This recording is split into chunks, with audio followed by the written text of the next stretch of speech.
mấy các cụ còn ở đồng. Năm sau Có mình cháu. Tết thì thường người ta nhớ hơn. The factory runs all year, but in the lead up to Tet, he earns 40% more in revenue, and his team makes 200 more pounds of incense sticks daily. He also makes yellow, brown, and red sticks, as well as incense coils and cones. Có nhiều phần mình đặc thù hay. Những nén thì chắc là tuần này hoặc tuần sau hả? một tiếng. Đúng rồi đó. Hết phần hương bát hương. Có bầu rồi mà. Có bầu cùng linh ấy. Nhưng mà sau linh một tí. They spread the sweet aroma of the chuong43+44 incense village across Vietnam. Linh. Đâu các em hơn tháng ấy. Sau này. Bây giờ là để mà Quyết tâm là giữ gìn, phát huy cái bản sắc làng nghề truyền thống. Đấy thì ít hơn linh chắc 1 tháng thôi. Là chỉ phút ở đây nữa thì em cho bắt đầu vòng. Đấy. Xong nó nghỉ luôn, vào làm được 1 tháng. Vừa làm 1 tháng cùng nhau. Xong nó nghỉ về chồng.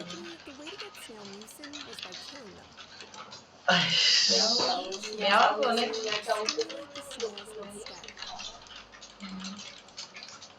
Thì chắc phải lên đến 8 cân mất nhỉ? Chả biết 70 cân, béo rồi. Bình thường đã béo rồi nói. Em lên được mấy cân. Chắc đến Tết phải lên đến tầm 18 cân. Bình thường nó đã béo rồi, bây giờ nó còn béo hơn nữa. Bây giờ em giảm Đến hôm cưới nó là kiểu nó mặc váy bầu, mặc váy kiểu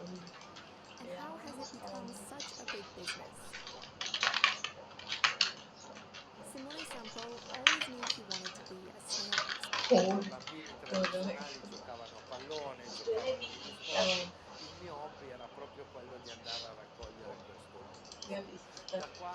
hay là cái năng không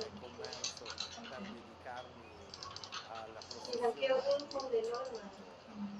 He's led the International Institute of Holistic Culture in the northern Italian town of Carrasco since 2016. Và vào chơi con gái của người ta thì có được trong mắt chịu. Through the institute, Simone helped develop Rồi. methods to grow and harvest Chị cũng đùa, quên mất 4 phút. and they haven't exactly been moving at the snail's pace. Dừng đi kìa. Says they've seen a năm huge 2 increase in ngày demand. Thức để đi, tí nữa dừng. Ui, hôm qua gội đầu ấy, xong về. cuộn giấy đâu mà. Kia không có một cuộn đâu đâu. Đi đâu rồi? Để Cuộn giấy. Hết giấy rồi. Cây người ta không đủ. Giấy đâu? Thế này đâu đi? Giấy mềm. Giấy là giấy làm việc canh đấy. Qua về chị gội đầu ấy sạch quá rồi, chỉ cái mọc tóc lên đầu ráp cả. Ôi, em bớt tất cả đầu ấy. Em dạo này kiểu là em gãy trước sau đầu ra xong rồi em đi. Chị nghe như thế. Nhớ cái cào xuống. Không sao. Hôm nay là ngày thứ 4 em chưa làm. Giờ thao đầu muối thất đấy, mùi lên, cái mùi gì? Mày dí thẳng vào múi nó đi luôn. Nghiêng hẳn đầu ra nó luôn. Hôm qua chị thấy quyết lắm. Vội vừa Vội nhiều rồi cũng tắt. Nhiều mòn đầu. Món đầu. Bye.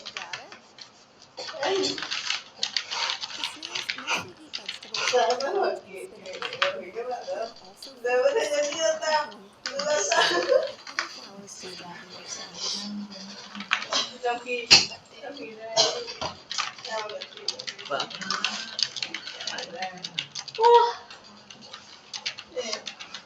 Ok, cắt video đây. Đấy cái này ra chị còn không lưu đấy. Đấy mấy đồ cho cái này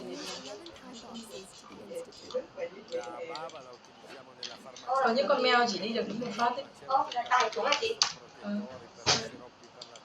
Thông qua cái này được thông gửi mà chị trả lại.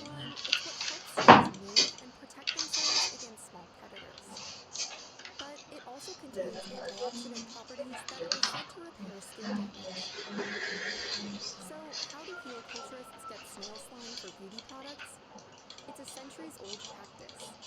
But back in the day, the snails had to be killed for the slime to be extracted. The tale goes that Greek physician Hippocrates applied crushed snails to treat skin inflammations. Later on, snails were dunked in pots of salt water and vinegar that forced them to release the slime. That is, until it was discovered snails would also release slime if they were stimulated.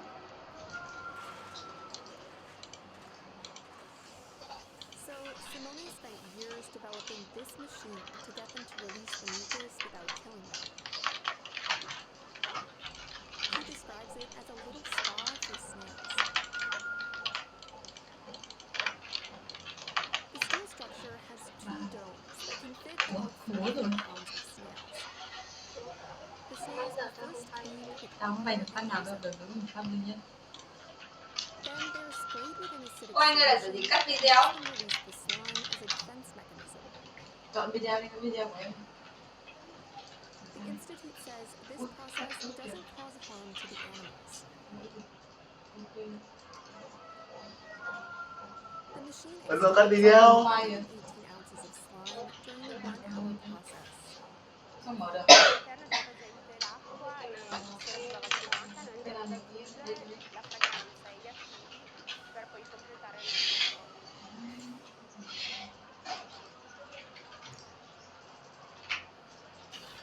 It will then be distributed through the Institute's brand to sell. Ôi, từ nhiều rồi. It sells for about $60. Chọn ấn vào đâu đấy? At the end of Tắt à? the snails go through this process about 3 Đấy, start làm sao cho chạy. with a highly concentrated solution of ozonated Ok, thêm lần nữa. Utilizziamo tutto di questo animaletto Để cho nó chạy. maiale. Bao giờ nó xong Nulla si thì spreca e tutto si trasforma. In che modo? The intestines are used for gourmet dishes. Cắt xong nó lửa đấy. Rồi điểm điện đến ở đấy nó có hiển thị đến này, địa điểm đến này. Dấu tua được cắt 2 video ra. Phải sang cắt rồi. Đang chạy rồi. Nó có địa điểm đến này. Hiện đâu. Đi thay ở điểm C đây.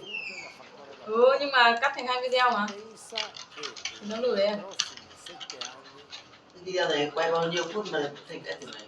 2 tiếng đi á. Thế là có chia làm hai không hay là Không nói gì cái này một nửa kia. Thì lấy cái này một nửa. Không. Hiểu chưa? Bây giờ video 2 tiếng ấy em. Thì cắt ra 2 lần. Cắt ra thêm một cái video 1 tiếng này thôi. Còn video 2 tiếng nó vẫn tự lại để ở bên đấy. Thì cắt thêm một phát nữa, cắt 2 phát. Bây giờ cắt được một phát thì nữa em cắt lại ngược lấy kia một Bây phát em cắt nữa. thêm một phát đầu tiên nhé. Em cắt thêm một phát từ cái Đầu ngược lại. phát từ giữa nửa đến đầu tiên. Từ 3 phút đầu tiên đến Thì 1:30 là bây giờ nó cắt một nửa ngược lên trên trước rồi. Thì cắt ngược lại được mà.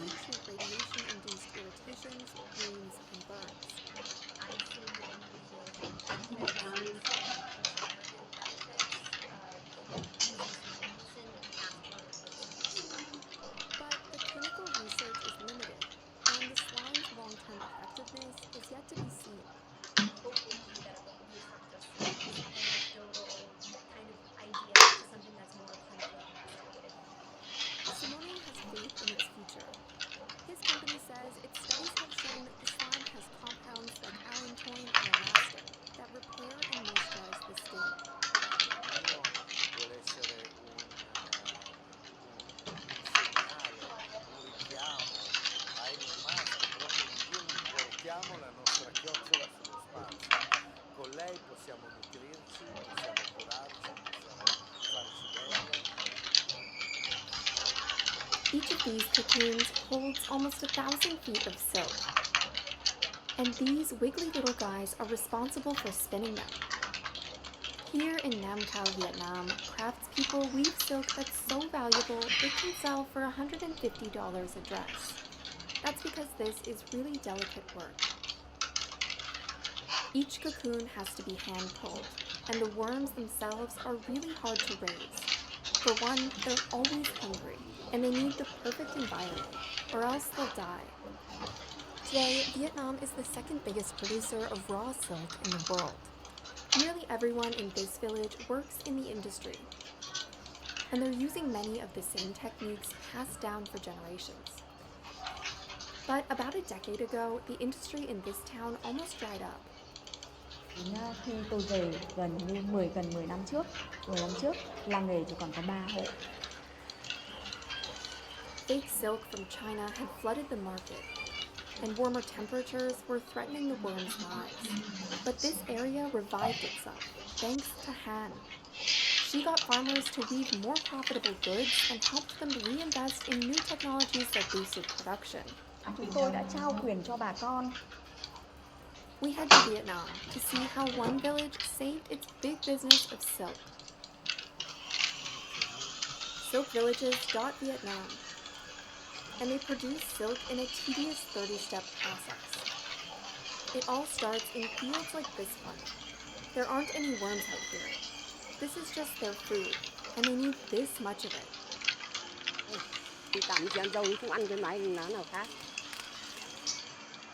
These leaves contain vitamins, amino acids, and enough moisture that the worms never need to drink water. Farmers bring loads of harvested leaves to the silkworm houses. Đúng là cái mùi tằm với mùi của tằm.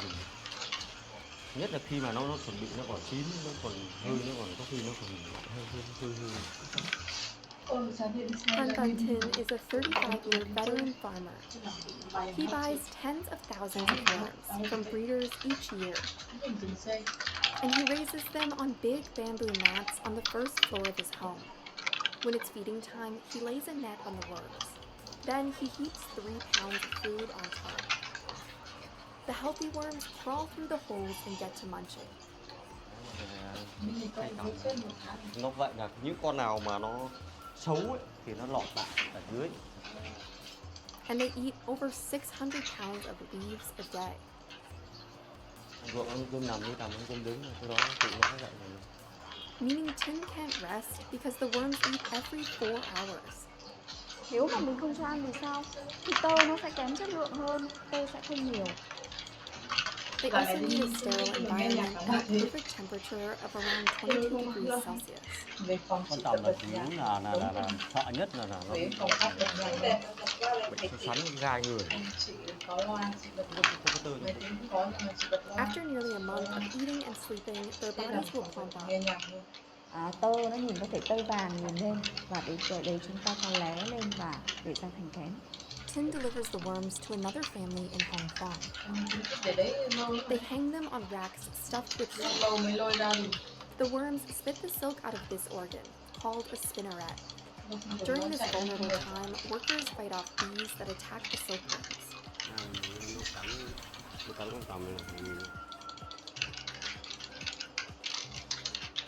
The worms need sunny weather to produce colorful cocoons, because if it's rainy and gray outside, the cocoons could lose their color and look damaged. Within 2 days, the cocoons are ready. Workers remove each one by hand. Once they've got a big enough pile, they boil the cocoons in water. That way, they can kill the pupae insides and either eat them or use them in traditional medicine. Như ở quê mình thì mình cắt ra, sau đó là các bà mang rang lá chanh, chẳng hạn như làm mồi cho các ông uống bia hoặc là ăn cơm vẫn bình thường, không có vấn đề gì. Then they soak the cocoons for another 5 to 7 hours before pulling the threads. Nấu vào bùi 3-5 tiếng, tại sao phải nấu bùi vậy? Để cho sợi nó mềm ra. Families here pass down the delicate technique of hand pulling thread. Con là tôi làm đến gia đình nhà tôi làm đến tôi là đời thứ 4. Con gái tôi là đời thứ 5 bây giờ vẫn tiếp tục. Pham Thi Buong has worked in silk for nearly 60 years. She'll unravel about 70 grams of thread a day. Kéo như này xong cứ kéo như thế này là ngày chỉ được. Trong nước và có những cái đôi bàn tay mà nó chai, nó sạm và cũng như là nó dợt hết ý. Nhưng mà sau trong tình yêu của các nghệ nhân vẫn đang còn rất là nhiều. This machine reels the silk. Workers then hang the threads to dry. Ai mà ba đánh mà không chuẩn mắt lên nó đứt. Đấy thì là người dệt cũng vất vả. Mà nó lạnh xuống nó tiếp tục. Next, the threads head to the cooperative to be woven. Nói luôn là đây là những sợi tơ chất lượng 5A xuất khẩu đi châu Âu. And finally, the silk gets dunked 100 times in all natural dyes. They use gak fruit for red, almond leaves or turmeric for yellow, tallow leaves for black, and indigo fera for, well, indigo. It's the same technique they've used for generations. Silk weaving dates back 4,000 years in Vietnam, all the way to the Bronze Age. For millennia, it was the fabric of choice for nobility. And in its heyday in the 16th to 18th century, traders came from all over the world to buy Vietnam's silk. Beginning in the 2000s, Vietnam's temperatures heated up, and storms came more frequently. Con tằm này thì là nó không có ưa nhiệt độ cao. There was also an influx of counterfeit silk from China. Mà mình không thể biết được những người thực sự trong nghề hoặc là mình sử dụng bằng đốt cháy lên thì mình mới biết được thôi. Real silk will burn slowly and smell like burnt hair, while the fake stuff will burn quickly and smell like plastic. Prices for Vietnam's silk fluctuated, dropping as low as $3 per kilo. With less profit, young people took jobs in textile factories in the cities to earn more. Những cái mà làng nghề gần như mất đi và gần như ngày đấy là mọi người đã gần như là chán rồi. Han heard the story of the diminishing craft village when she visited in the early 2010s, and she wanted to help. She quit her job in interior design and decided to band families together. Đó là chúng tôi với thành lập lại hợp tác xã là hợp nhau, cùng hợp thay vì chỉ là một người làm thôi rất là nhỏ bé. Chúng ta phải giữ lấy nghề bởi vì nghề này nó góp phần cho đất nước, cho quê hương, cho mỗi vùng miền. She got farmers to purchase air conditioning units so they could raise worms in any weather. Thành ra là mình lắp điều hòa những cái nhiệt độ cho nó mát mẻ. They went from being able to produce 440 to 600 pounds of cocoons per year to over 2,200 pounds. Han introduced benefits for the farmers, like holidays off and helping stabilize the price for silk. Nó chỉ một giá thôi cho nên là mình yên tâm về được những cái giá. Today, over 200 families in Nam Cao are part of her cooperative, helping out 220 pounds of silk a month. And each family can make up to $12,000 a year, a high wage for this area. They weave a silk that is great at moisture and temperature control, making it breathable in the summer and insulating in the winter. Because of these properties, silk from Han's collective can be used in everything from sofa covers, curtains, and seats to pillowcases and sheets. Tầm đấy, bằng tư tầm.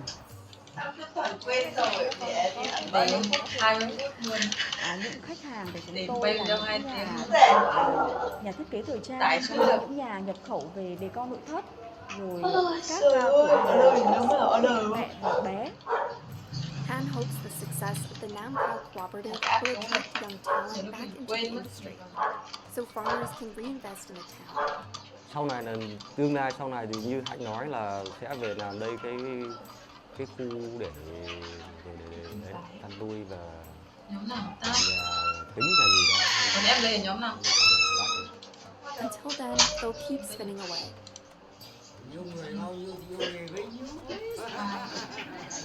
Dạ con cô thì đang làm cho ở dệt phục cao Hạnh rồi, còn giờ cô mong là đến làm cho các cháu chắc như cô.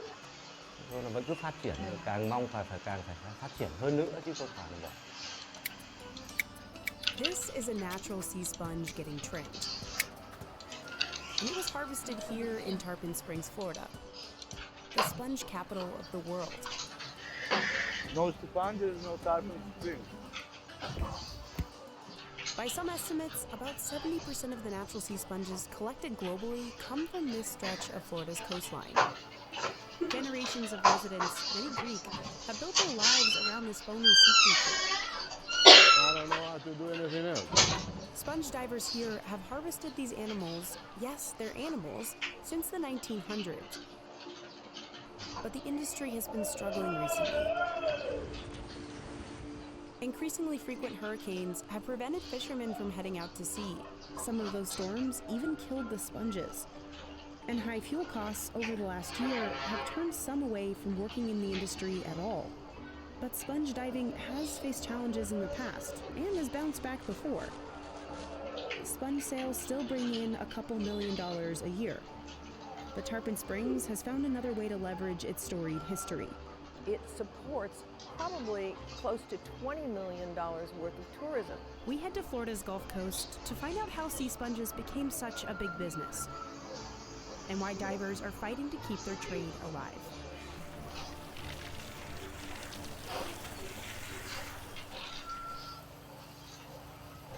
Anastasios Garistinos arrived here from Greece in the early 1970s. The 70-year-old now goes by Captain Tasso. His name is Tasso Karistinos. Ocean is, I feel like my house, home for me. And we ended up in Tarpon Springs.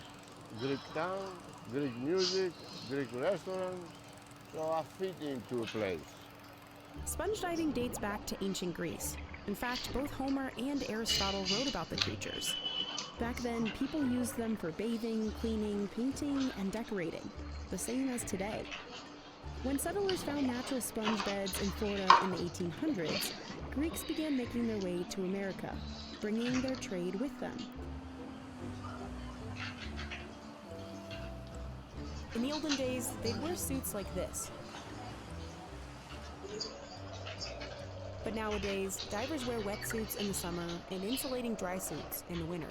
And they strap on scuba masks and shoes. I've worn anywhere from football cleats to try to basically grip the bottom to run a little faster, to construction boots, to deck boots, to scuba boots. I use no tools, the only thing I got a knife and cut it off, that's it.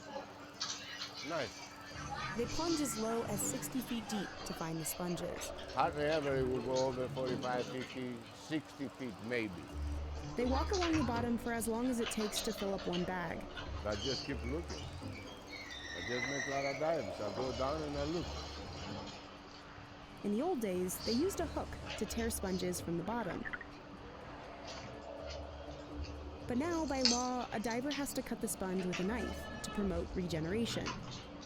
One study shows cut sponges have a much better chance of surviving, roughly 30% higher than hooked ones. It's kind of like shearing a sheep or cutting a branch off a tree. Sponges actually show the highest regenerative ability of any animal. Still, Captain Tasso doesn't harvest the smaller ones. He leaves them behind so they can keep growing. They have to be 5 inches and up. They haul their full net up to the boat and make their way back to shore.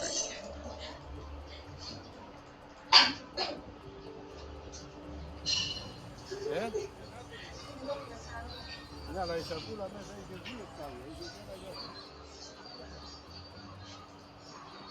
On the docks, Tasso and his team get to work, separating and cleaning the sponges. The price of the sponges depends on the size of the sponges and the quality. Wool sponges are the most valuable, going for about $15 each. They're the softest and they hold a lot of water. Yellows are more coarse. They're also the cheapest. As the fishermen sort the sponges, they give them the first of many cleanings.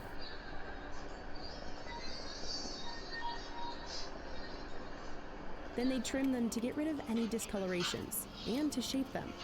That's the reason I'm wearing the gloves, because sponges like a fine sandpaper, they wear you out, you know, the fingerprints disappear, see? Just like glass. I almost dropped my coffee cup this morning. Overnight, Captain Tasso leaves his clean sponges out to dry. Some people stop by to ask questions or buy straight from the harvesters on the docks. But Tasso says the best option is finding a wholesale buyer. The sponges find themselves, or rather a piece of themselves, at a processing plant, like this one, about 1.5 miles from the docks. Sponges get soaked in the wetting area and pushed down into a bath with a wooden paddle. Then they're drained in this net and transferred to a water extractor, where they're spun to remove excess water, leaving the sponges damp and ready for the next stage, cutting. The worker protects his fingers from this sharp wire with gloves. These are sponges that are netted up for processing. We'll put them in the bath tonight and they'll sit there overnight and then be processed from there. Harry Barber manages the plant at Armley Sponge Company. The Armley family founded the company in the Bahamas in 1908 and expanded into Florida about 50 years ago. They opened their Tarpon Springs processing plant in 2018. Into the washing machine they go. Next, time to dry and get sorted by size. They box the sponges and prepare them for shipment. Bath sponges are taken off tremendously because people want to use something on their children that's sustainable and clean and natural. Despite the sponge's near magical ability to regenerate, it was almost wiped out here in the late 1930s by a mysterious disease. And then again in the 40s and 50s, out-of-control algae called red tides killed many local sponge beds. The population survived against all odds and thrived during the industry's heyday in the 1980s, when around 30 sponge boats and 50 divers docked here every day. There was a blight of sponges in the Mediterranean, and we were able to harvest here locally at higher prices and ship stuff over to the Mediterranean. But when the Mediterranean fisheries recovered, the demand and the price went down again in Tarpon Springs. Many fishermen went out of business, but some, like Captain Tasso, stuck it out. Then I don't know how to do anything else. 2022 hasn't proven much easier. With record inflation and fuel prices, maintaining and gassing up a boat is expensive. And the industry is facing another problem. Hurricanes are happening more and more because of the climate crisis, so bad years are becoming the norm. Divers can't go out during storms, but there's something else. Even though sponges are technically animals, they survive by attaching themselves to the ocean floor. During a hurricane, many get smothered by sand or hit by tumbling rocks and die. Lately, only a handful of sponge boats and about a dozen divers go out any given day. You just have to look harder because it's not everywhere general like used to be. A red tide kill them, but some survivors here and there. Captain Tasso works long days. I worked all my life. I grew up in a family, 12 kids. My father takes me up 4 o'clock in the morning, working all day long. So work 24 hours non-stop. Handling his sponges the whole time. From the time you pick the sponge from the bottom, that's the first time you touch it. By the time you sell it, you have touched the same sponge at least 20 more times. Armley mostly buys from independent contractors like Tasso. We purchase from them based on what they bring in, the conditions and sizes of what they have. So the income isn't guaranteed. Sponger Mukit Goktepe goes on these long fishing trips year-round.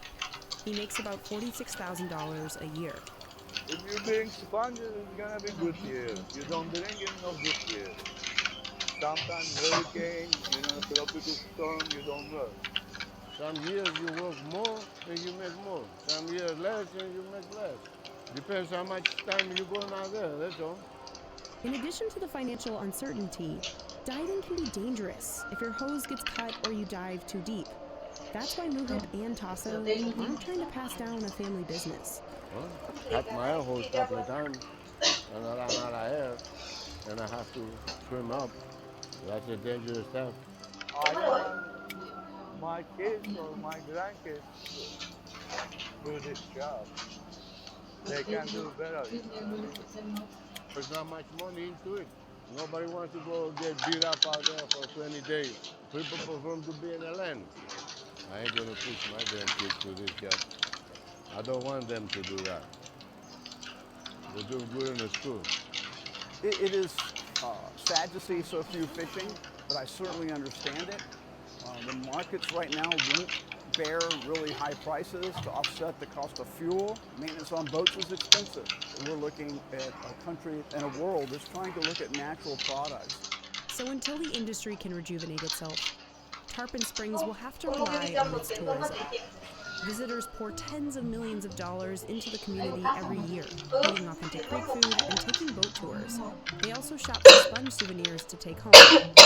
But many locals wonder if tourism will be the long-term solution, and if it's not, what's next for the upcoming generation of spongers?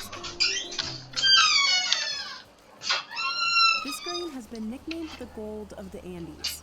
Most of it comes from Peru, where around 100,000 tons are produced every year. The popularity of quinoa exploded over the past decade, transforming the fortunes of farmers who've been harvesting it for generations. Quizás muchas familias también han hecho estudiar a sus hijos en una universidad o en un tecnológico, gracias a que este cultivo tiene un valor. Unfortunately, those good years may be coming to an end. Other countries have increased quinoa production, driving down prices, and shifting weather patterns are threatening yields. But quinoa is a superfood with more than 30,000 varieties, even though you'll only find a handful of them at the supermarket. So can the people who brought their staple food to the world help it adapt to a more future? Buồn ngủ thôi. Chó thì ngày mai là thứ 5, ngày mùng 5 toàn bộ học sinh sẽ gì đấy.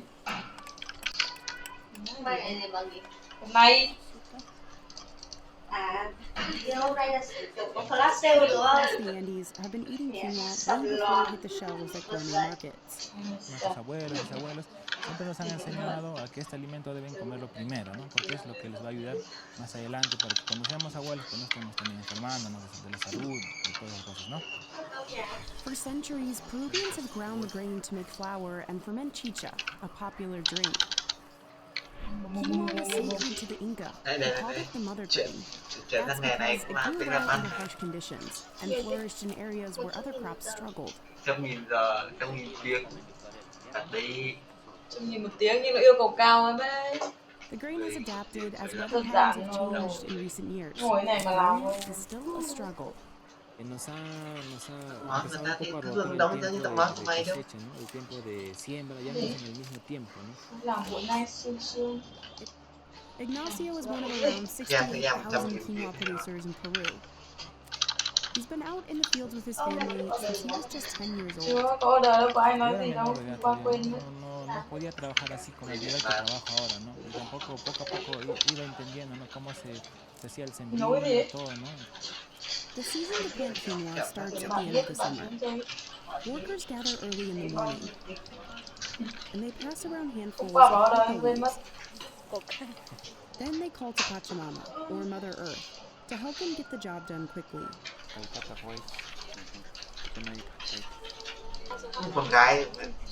Ignacio says the plant acts as a mild stimulant that gives them strength. Ignacio and his family sow the seeds after the soil has been harrowed and fertilized. About 7 months later, they harvest the crop by hand.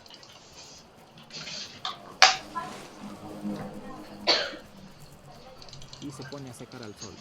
Como está lloviendo ahorita, el grano está húmedo. Y cuando está húmedo, si lo cortamos, tienden a esfonguearse. Then they cut the branches and remove the edible parts of the grain.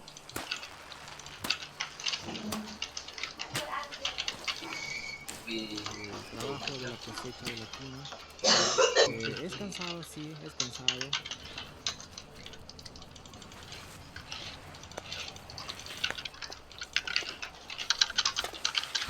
They shake the grain to remove any leftover dirt, and then transfer the quinoa to a small warehouse. Gracias al apoyo que tengo de mis hermanos, de mis padres, entre todos hemos ido trabajando un poco más.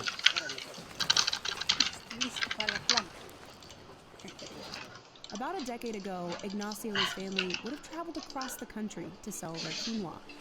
Nosotros teníamos que ir a otro lugar, ¿no? El mercado local llevar hasta quizás hasta Juliaca, hasta Puno, ¿no? Para poder venderlo.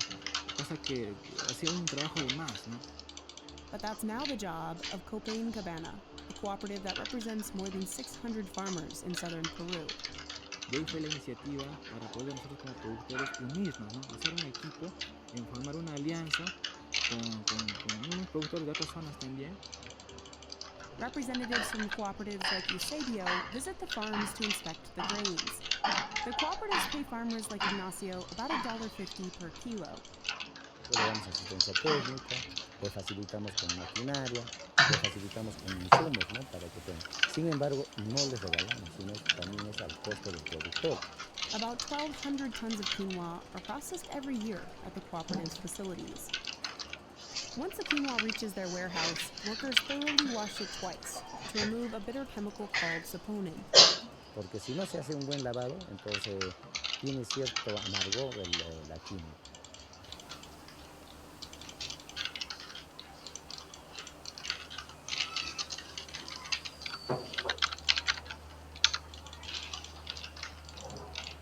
They split the quinoa into categories, remove any impurities, and then package it.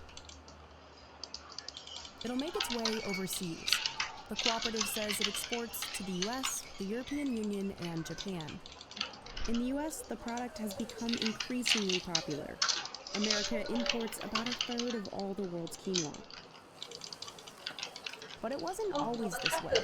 Quinoa used to be mostly unknown outside of the Andes. Era muy barato. La gente no quería quinoa.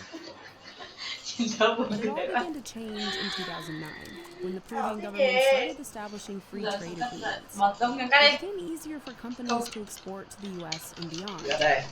Over the next few years, commerce between Peru and the US Words spotted up the nutritious superfood that was gluten-free and high in protein.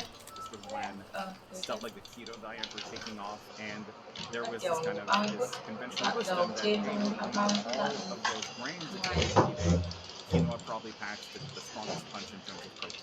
The United Nations even declared 2013 the International Year of Quinoa to celebrate the ancestral practices of the Mà vẫn còn đi Andean. chơi, sao phải làm gì? Big bright spotlight on quinoa is something that people should consume. Nó vẫn bị hai phát đập đầu. The average price of quinoa in Peru almost doubled between 2012 and 2014.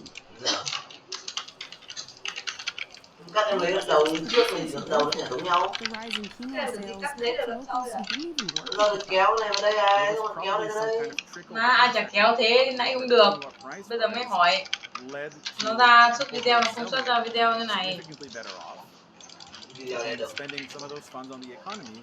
In 2011, almost 80% of the country's quinoa was produced in the region of Puno. But farmers in other parts of the country tried to cash in too. Some reportedly relied on chemical fertilizers to cultivate the grain. In 2014, Peru set a record for quinoa production. But trouble lay ahead for Peruvian farmers. For centuries, the grain had mostly been harvested in the Andes because it thrives in high altitudes. But quinoa farmers started popping up in other parts of the world. Trước đây người ta hỏi xem cái đường nó đến ở chỗ nào. These households can benefit from the global demand for that product, but it also means that it has really pushed other regions of the globe to experiment with The market was flooded with quinoa. That caused prices to plunge by the end of 2015. Farmers in Peru reportedly began to struggle, and some had to sell livestock to survive. Others held on to their quinoa, hoping that prices would rise again. But by 2020, the price of quinoa in Peru had dropped to about half of its 2014 Có nghĩa là cắt ra một cái trước. Meanwhile, farmers in Trước Peru 1 tiếng rồi, are using more còn 2 quinoa tiếng than đúng ever. không? Cắt But ở the giữa types đang sold cắt in thế. supermarkets Nhưng mà nó represent không just ra. a fraction of the 3,000 varieties that can be harvested here. Siempre es bueno sembrar la quinoa, no simplemente en un color, sino en los 3 colores, en roja, en negra y en quinoa blanca también, porque al final lo que vendemos son los 3 colores. Farmers would traditionally cultivate different types of quinoa to make sure that at least some thrived if weather conditions were harsh. But some have abandoned this practice to focus on the most lucrative strains.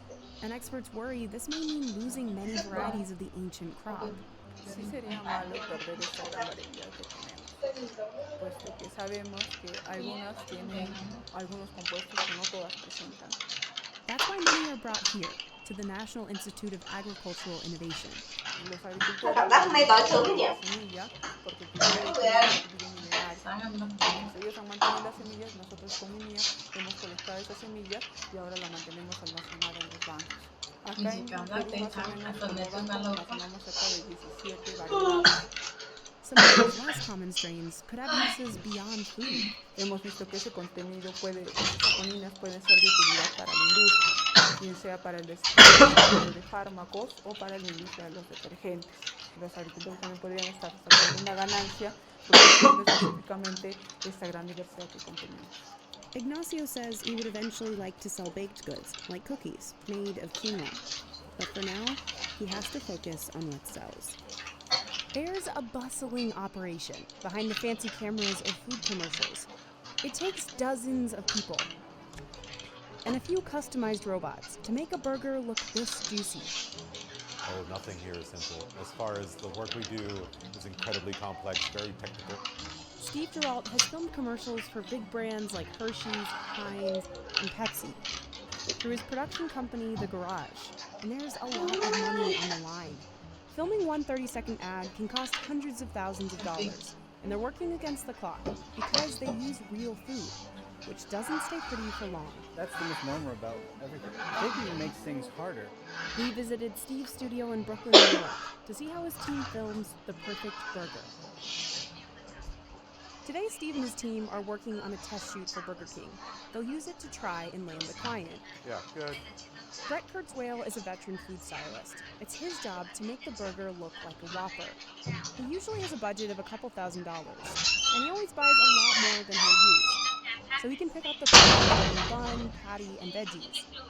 Then he gets to work, but he doesn't cook the meat all the way through. Because I didn't want to shrink too much. I wanted to get as much volume out of this piece of meat as I could get. Even perfect patties need final touches, so he uses a colorant made of gravy darkener and soap to add a charred look. He only has to paint half the burger because the camera films from just one side. A mixture of Vaseline and pulverized meat helps fill in any holes. And those grill marks? Another trick of the trade. Brett heats up metal skewers and then I just pushed into the burger with the hot metal and it seared. Next, he melts the cheese using a clothes steamer. I just said, you're for food. But I'm trying to control how much comes out, so I've covered up some of the holes. He cuts the onions and tomatoes on a slant, so they lie flatter. Well, yeah, my mother would have been happier. Some other tricks? Denture cream to hold up ingredients. For condensation on cans, we'll use glycerin. While Brett finishes up, Steve's team is making sure everything is ready on set. The trickiest part is combining what the client wants in the commercial with what's technologically possible. They have no idea about engineering. Yeah, they're just like, robots are cool. We want a robot. But since today he's working on a test shoot, he just has to implement his own vision. I'll be one of those people that wears the protection. Then he turns to master rigger Matthew Cooper. He says half the time he has to build the rigs completely from scratch. They provide the structure for the specialized equipment that makes food dance across the screen. His work goes hand in hand with the robots. The robot obviously is a hugely complicated and expensive thing that's used for a lot of what we do. But if you only just need a straight line movement going back, it's easier to set up a simple machine. Like these air pistols used to launch food. Or these catapults. To save on buying new parts, he uses a lot of the same base pieces. It's like Legos. You just put stuff together, take it apart, do something different with it the next time. So we've used a lot of these pieces probably hundreds of times. Meanwhile, Paola Andreas Ramirez is finalizing the set, from the tables to the ketchup bottles off to the side. I want it to feel real. So if it's blank, it won't feel like it's a real commercial kitchen. Every inch visible to the camera matters. So Paola's team built this tile wall just for this shoot. But they said it still felt empty. So we just added these 2 floating shelves up there. We planned for something, and then we just have to be ready for the unexpected. Her typical props budget is $40,000 a shoot, but she can pull a lot from her personal collection. This has been 20 years of collecting. And this is like Salvation Army, garage sales, years and years of recording. I always like to have extra. So if you're shooting, for example, a glass of soda, I need to have at least 6 of the same glasses for quick changes, if they're scratched, because it's video. So it's a little bit, one breaks, etc. So when that burger arrives, it's game time. Now it's a race against the clock. Angle feels right.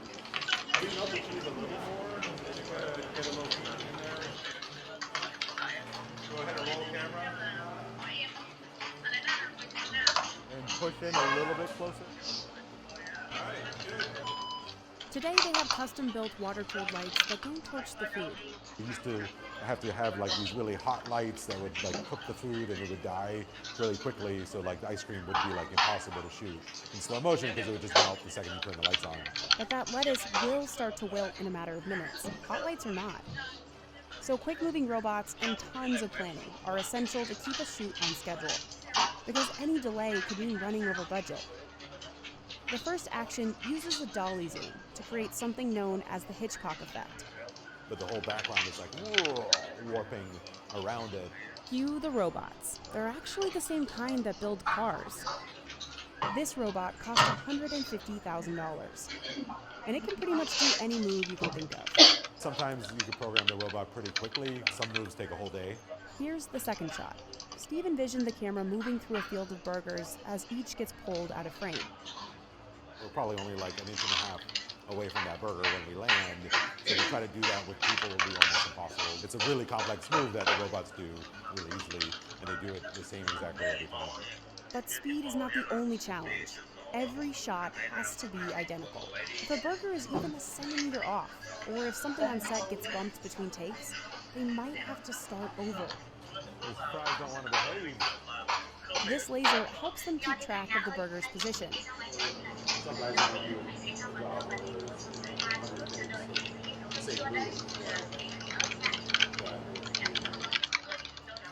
They also have to be really flexible on set. There's always curveballs that happen, because it's a lot of problem solving, which I love. For the last shot, Steve ties all the ingredients on a fishing wire, and a robot slices the string and the camera catches the perfect drop. This exact move was actually Steve's claim to fame in 2016. Did this famous burger drop video that went viral all over the internet. He slowly raked in millions of views across platforms, and global publications started covering his work. All that social media buzz earned him a lot of viewers and new clients. And he was able to launch the garage in 2019. The burger drop was kind of like the spark that started the path towards where we are today. And now TikTok is like crazier than Instagram ever was for me. Steve is a former food photographer, but he wanted to combine his love of engineering, food, and video. And amazingly, there's a job that lets me do that. There's a lot of different jobs that my guidance counselor did not tell me about, including my own. Today, his team films 40 advertisements a year, billing over $5 million annually. Kind of feels like CGI, but it's actually done in camera. And I think to accomplish that like larger-than-life feeling takes just a lot of technology and skill. Steve says they know they've done a good job when viewers can't tell a whole production is hidden behind a shot. They have no idea what we do at the end of the day. It is fun for me for people to understand how complex this stuff is. But all that complexity is worth it, because there's a lot of money on the line. Fast food companies poured $5 billion into advertising in 2019, and for good reason. They know just how valuable the power of food suggestion can be. A Yale University study found that visual cues like food ads can have an effect on food cravings. Another study showed visual cues can influence overeating and even weight gain, and that can convert into traffic and impressions for a brand.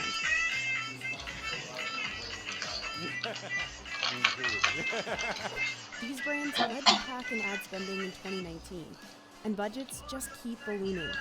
In September, Burger King announced it'll invest $400 million in restaurant renovations and advertising, a 30% increase from 2021.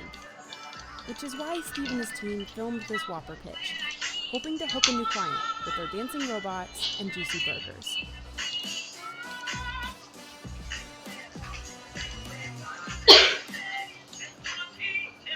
Nearly every line Americans eat comes from Mexico. But lime prices spiked to almost $4 in early 2022, and stores had trouble keeping their shelves stocked. Droughts, extreme heat, and disease have hit farms across Mexico. La planta de limón es muy sensible al tema del clima. Siempre que hay cambios bruscos en el clima o fenómenos climáticos, siempre nos generan un estrés en la planta. Farmers in the state of Veracruz are holding on. This producer has done it by growing their limes on orange trees. We visited one farm to see how workers grow, pick, and process millions of limes in the face of an increasingly unpredictable environment.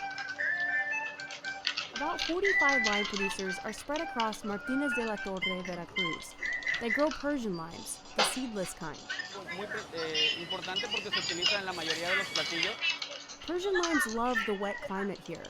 La verdad es que estamos en una zona tropical, con bastante calor. But in recent years, the area has faced increasingly extreme weather. So how then do they grow strong enough lime trees even without seeds? Well, believe it or not, they start with orange seeds. They take a mature orange stalk and a bud from a lime plant and use a grafting technique to combine them. Literalmente se pega esa yema a la planta, se hace una venda con un nylon. While it grows, workers cut away any leaves that aren't lime, basically convincing this orange plant that it's a lime one. Orange rootstocks like this are hardier, so when it's mature, the fusion lime plant will better stand up to diseases and climate change. After about a year, esta planta ya está lista para salir a campo y ser sembrada. Cuando ya tiene a partir de 2, o en este caso ya 3 ramitas, ya está. But the hard work doesn't stop there. Yo considero que son las plagas y las enfermedades, que es lo que tenemos que estar constantemente monitoreando. In 2014, lime farms across Mexico saw a huge drop in production because of a plant-killing disease called HLB, or citrus greening. Insects transmit a type of bacteria that starves the trees of nutrients, causing it to produce less fruit. So how did they keep producing millions of limes with these insects on the loose? Well, teams here discovered they could control HLB and a disease called wood pocket using mesh netting and insecticide. Pues sería rápidamente monitorear todas las plantas, asegurarnos que hay presencia como tal en la planta y realizar aplicaciones. Pues es de suma importancia porque ahora sí esto es lo que nos garantiza tener una planta segura al momento de llevarla al campo. It takes about 4 years for the tree to bear fruit. One tree can produce about 150 pounds of limes per year. This picker has been harvesting here for 2 years. Like him, most everyone working on the farm is from the state.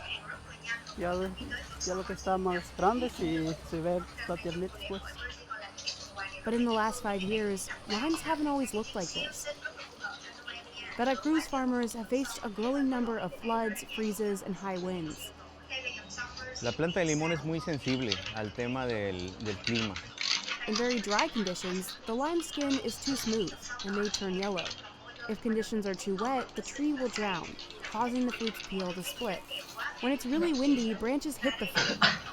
Le hacen como una herida y después esa herida cicatriza formando estas lacras. This extreme weather was part of what caused a lime shortage that began in 2021, driving prices up 300% by January 2022. Es un cultivo muy sensible, el cual nos requiere mucha atención, ¿sí? Constantemente, y eso implica hacer ajustes en el plan de trabajo agronómico de acuerdo a ciertos fenómenos que pudieran llegarse a presentar. Still, Veracruz has been spared the worst of these shifting weather patterns. Farmers here hope that grafting will be their tree's lifeline if that time does come. In the fields, workers tug off ripe limes and drop them into these traditional ayape bags, woven from agave leaves. Workers can harvest about 2,000 limes in a day. They load them onto trucks headed to the packaging facility.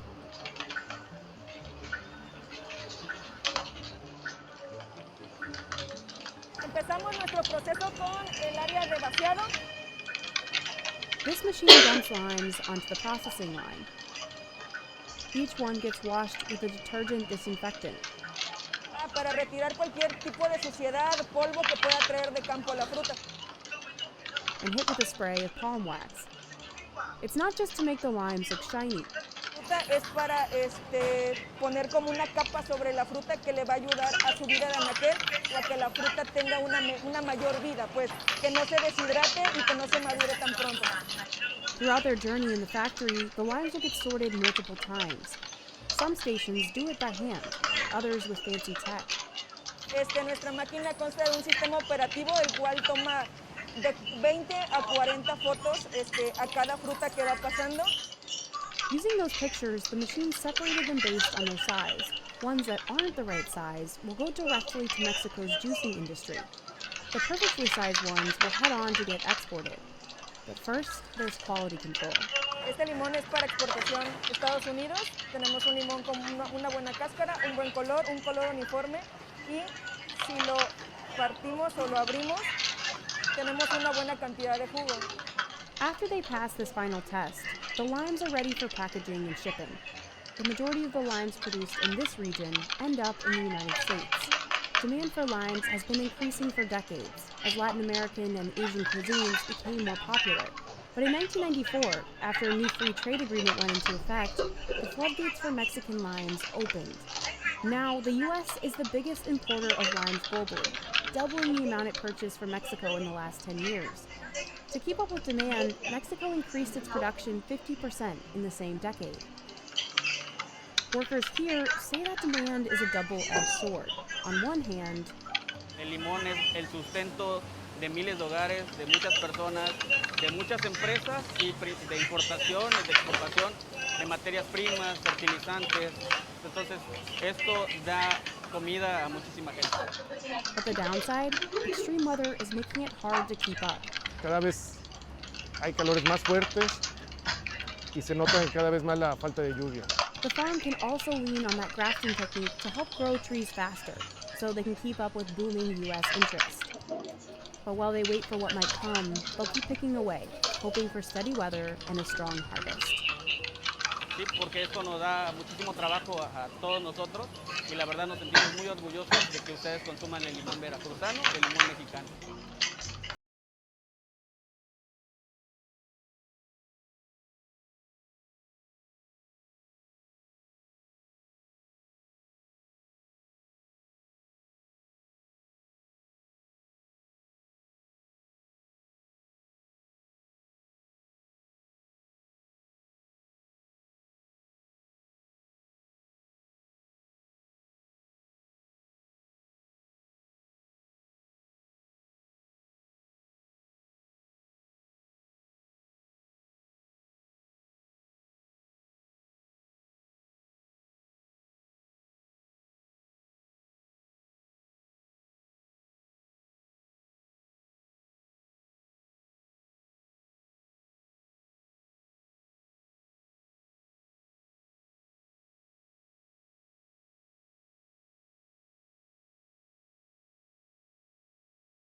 From handmade paper and sacred metal mirrors in India, to soy sauce fermented in 100-year-old barrels in Japan, and bells forged at the world's oldest foundry in Italy.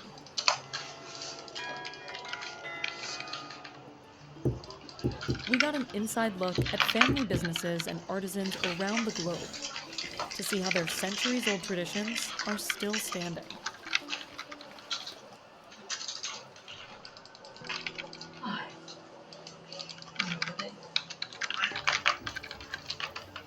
The custom of making a druk goes back 5,000 years. It's a unique form of block printing, and it's an important part of the culture in southern Pakistan's Sindh province. The traditional method involves some unusual ingredients like camel and cow dung. Ajrak दुनिया में जो pure Ajrak जो हम बनाते हैं जो इस area में बनती है वो दुनिया में कहीं नहीं बनती. But these days, customers are buying cheaper machine-made copies of these shawls. We visited the small town of Bhiksha to see how one traditional Adrak workshop is still standing.